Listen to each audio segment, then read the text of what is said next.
we're here to make a new type of news. New insights, new styles, and new topics every day. We are News Generation. Making news just for you. It's January 29th here in Seoul. I'm Shin-Yoon, and you're watching News Generation. Joining me in the studio is Choi Ji-hee. Happy Monday. Good morning, and Jo Hyun-woo. Happy Monday. Happy Monday. Now, both are here to speak on behalf of people in their 20s and 30s. As usual, let's start with our news feed, which covers different hashtags and news items that have been trending on social media over the past 24 hours. Fubao, the giant panda that's loved by many here in South Korea, will be returned to China in April. Everland theme park, where Fubao and her family are located, is trying its best to fill the vacancy by naturally breeding another endangered panda species, the red panda. Also known as the lesser panda, this cuddly creature is a popular animal many come to see when visiting Everland. There's currently only 6 of them in the country. Everland says it will try to breed red pandas naturally within the next 2 months. And have you ever heard of solar max? It's when solar flares or eruptions on the sun's surface intensify to their maximum amount. The level of solar activity will reach its largest in 2 decades, sending off more solar flares, painting the sky with more aurora lights, making this year's anticipated solar eclipse much more dynamic. At the same time, experts caution that we may see more radio blackouts, satellite disruption, and higher levels of solar radiation when on an airplane.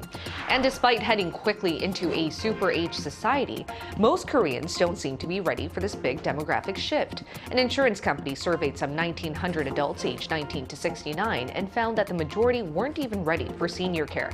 To be exact, 7 out of 10 said they haven't been preparing any insurance plans or looking into health benefit packages for when they reach retirement age, mainly because they didn't have an idea of what type of senior care options there are and what the financial cost would be.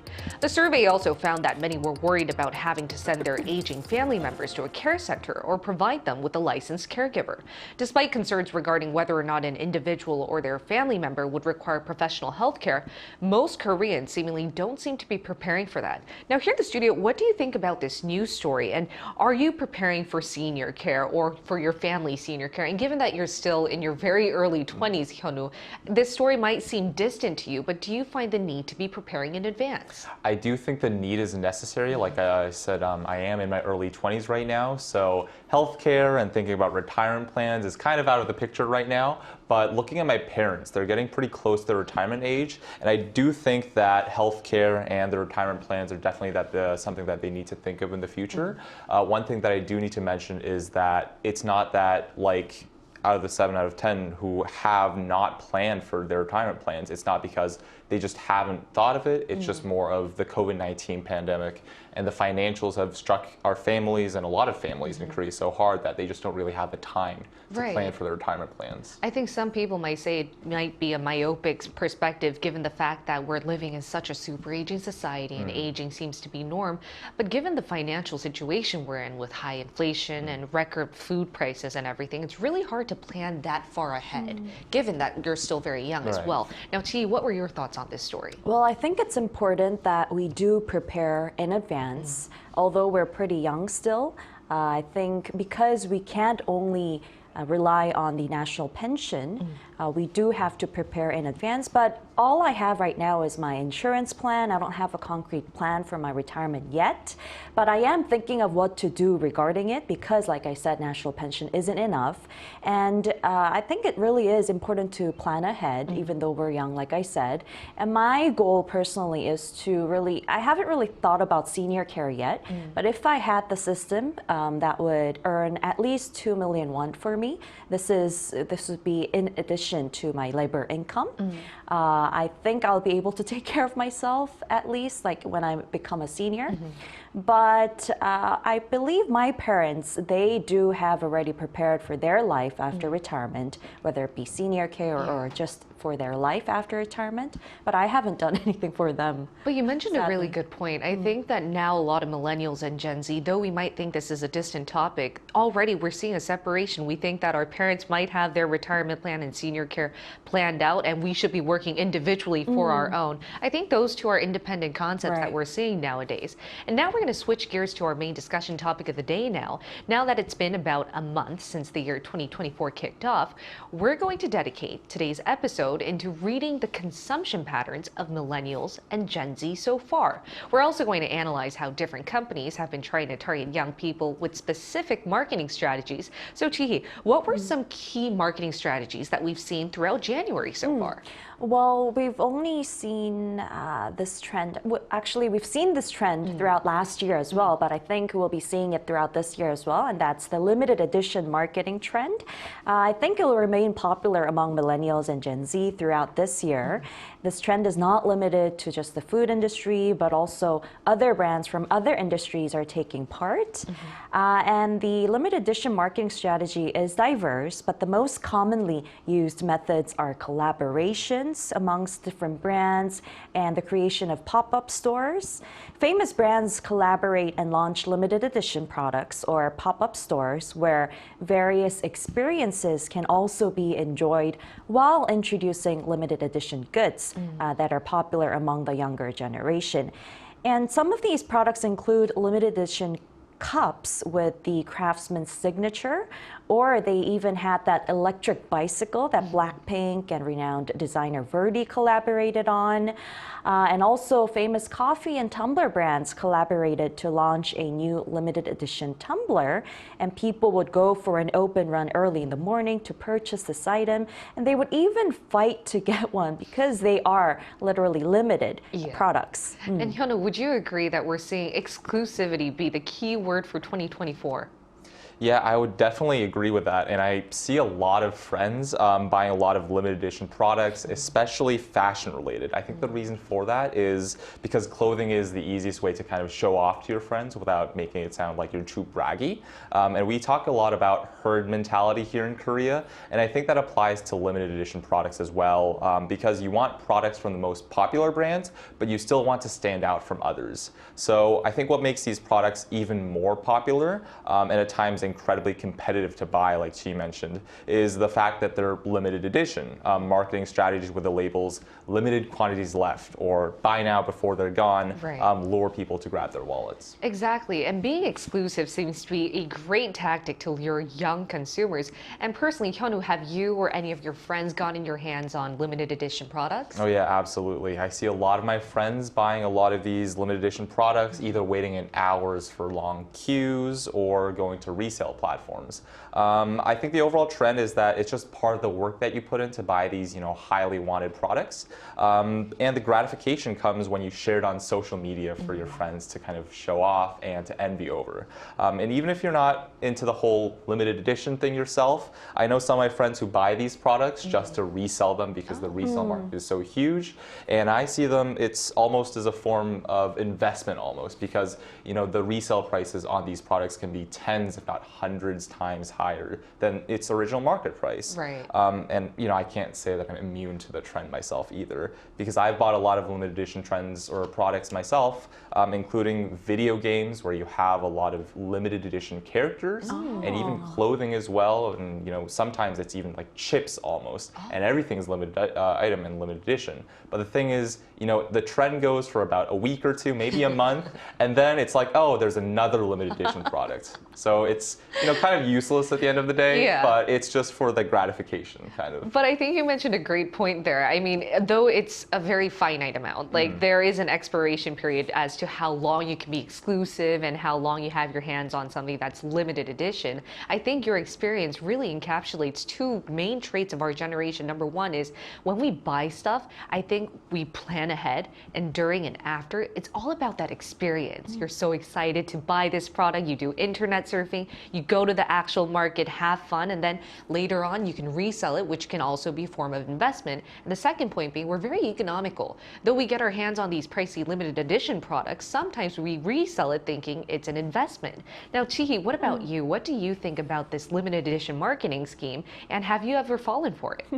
Well, I haven't really bought anything like this before because they're usually quite expensive, and I prefer practicality when it comes to purchasing stuff. stuff. So I don't really see the merit in them. Like Hyunwoo said, once you buy them, they may seem unique at that point, but then as time goes by, they become useless, right?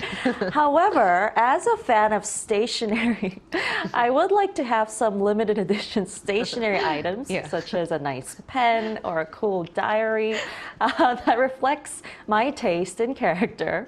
And in fact, I had a friend who collects limited edition shoes and keeps them as a way of investment, just like Hyunwoo said. He watches the price of the product increase on the internet as well, but he wouldn't resell them. I think he's just looking for the timing, but just seeing the price goes up, and he enjoys watching it. And I think those who like purchasing these limited edition goods enjoy putting in the effort to actually gaining those things that aren't common and the things that only they may have, and including the experience of going for an open run as well. Exactly. Whether that be really high-end brand shoes or stationery, I think it really widened our perspective as to what could be limited edition. Now, why do you think we have such a tendency, though, to want to get our hands on something exclusive or limited? Well, on the screen, we can see some figures that shed light on why consumers purchase limited edition goods. Now, according to this particular survey, the top 4 reasons are as follows. It includes some consumers buying limited edition products because they have always been interested in a certain brand or product, while others buy them to avoid regretting not buying them later. And additionally, some consumers buy limited edition goods because they match their tastes and values. This is what I said, because I like things that reflect my character and my taste.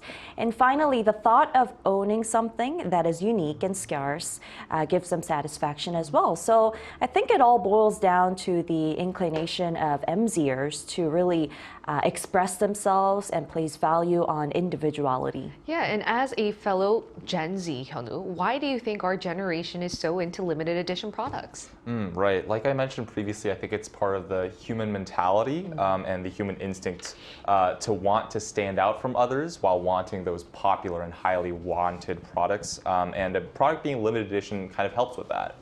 You know that the odds of someone having the same item are low if it's a limited edition product. So in the case of very popular products, they also catch other people's attraction because they also know it's limited edition as well. And of course, there are definitely cons to this trend because these products tend to be short-lived and because new trends appear over time as well. But I also get why this trend of limited edition products are so popular nowadays because a lot of millennials live the you only live once or YOLO lifestyle, which means you kind of have to live the moment, and getting that gratification at the moment is the most important thing. And gratification coming from getting your hands on it and then showing it on social media. Right. Once you display the fact that you have something limited, you get all those reactions from your friends or followers saying, how did you get your hands onto that? Now, we asked our viewers if they ever bought something that was limited edition, and if so, why? And here's what 3 of them had to share about their experience. Let's start with Leon. Leon said, I sometimes buy limited edition K-pop merch like albums because I love collecting them, and they usually have unique designs or collectibles not available in the regular edition. Although it's more expensive, I do find them worthy of my money. Tasmia said, I have limited edition products such as toys, food, online game items, etc. Whether I buy them or win through an event, it gives us collectors a sense of happiness and achievement. And Archeon said, only if I can prove something is handcrafted. Otherwise, it feels like something artificially limited for the sake of scamming money off of people. Now, to better analyze what our mentality is behind buying limited edition products and whether we'll continue to see this type of marketing trend continue out throughout the year, we're going to include an expert in our talks. Stay tuned for our live interview.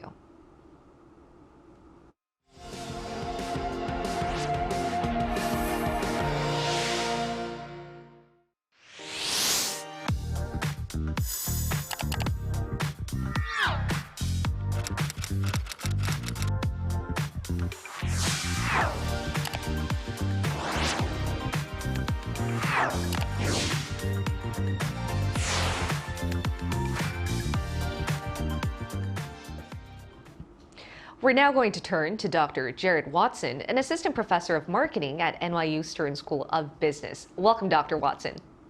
Thanks for having me. All right, Dr. Watson, as we've been mentioning throughout our show today, limited edition goods seem to be the latest marketing concept that our generation in particular seems to be easily swayed by. Why do you think this is the case?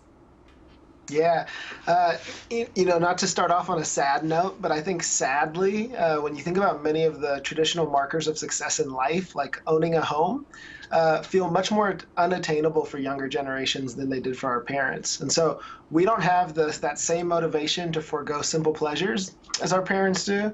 And as you all mentioned earlier, right, we have that YOLO mentality of let's go spend that money we've earned on finding things to enjoy life every moment.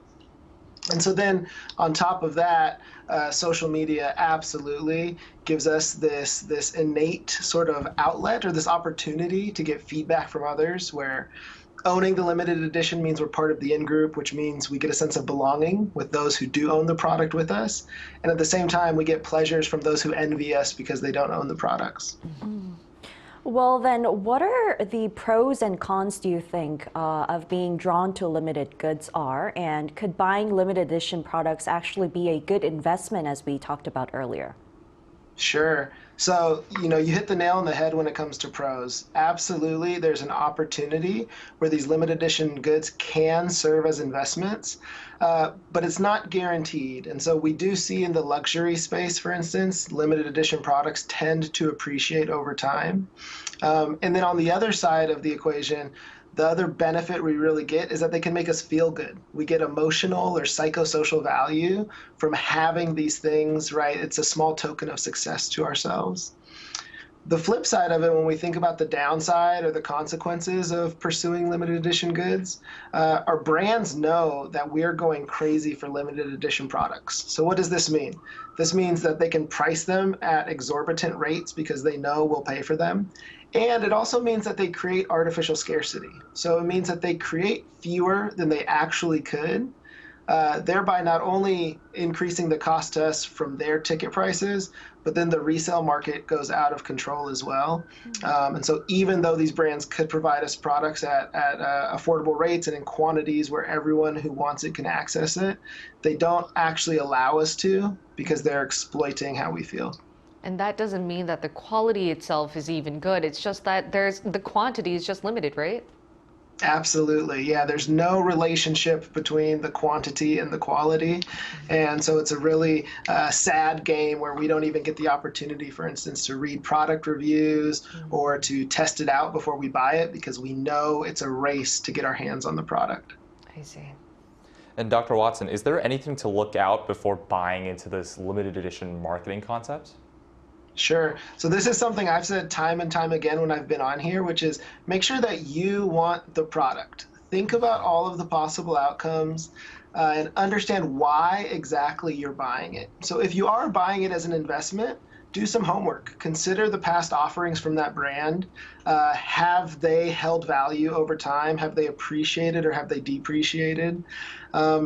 If you're buying it because you like having something that others don't, what happens if your neighbor ends up with the product, or your best friend, or your enemy, right? How would you feel if the brand says, wow, this sold so well, we should do another run and re-release the product next month, right? So if it's no longer limited, are you still going to find value in owning that product? Make sure you consider those possible options, as we have seen products be re-released and ultimately depreciate because of that. Ultimately, there's nothing wrong with wanting limited edition products, buying limited edition products, even paying more for them than the sticker price from the retailer, as long as you are actually getting the value from it that you expect to receive. And Dr. Watson, I have one last question for you. Sure. As you mentioned, one of the pros for buying limited edition products seem to be it could be an investment method, but as Tihi mentioned with her friend, I think it's really hard for us millennials and Gen Z with not enough marketing research or expertise to know when the right timing is. So could you give us a few hacks on when to find out when the perfect time is for reselling limited edition goods? Sure. I think, one thing to consider is who are you relative to everybody else in the space? And so if you're the average person, it's just like with the stock market. When you learn some information about something that will jack up a company's stock price or it will bottom out, you're too late to actually buy if you're the average person. And so it's the same thing here. If you're really into video games and so you understand the value of that limited edition, right? Then that's the time to buy it, right? It's not when you're the person who knows nothing about video games. Same with shoes, same with handbags. Make sure that it's a space that you have more knowledge than the average customer, so that you can ascertain any sort of fluctuations in the market that will give you the opportunity. And then the last thing I'll say very quickly is just think about, having multiple possible outlets. And so seeing the collaborations between brands, those are great opportunities for investment, because you're going to have two pools of potential customers, right? From brand A and from brand B that want that product. And that's going to give you a better opportunity to resell it than purely having a limited product from one brand. I see. Doing your homework seems to be key. Thank you so much, Dr. Watson. It was a pleasure talking to you today. Always. Cheers. All right, and based on our interview with Dr. Watson just now, how would you guys like to see our consumption pattern go on from this year? And do you think that the limited edition marketing trend will continue throughout 2024? Well, I do think this trend of limited edition items buying will continue among the younger generation.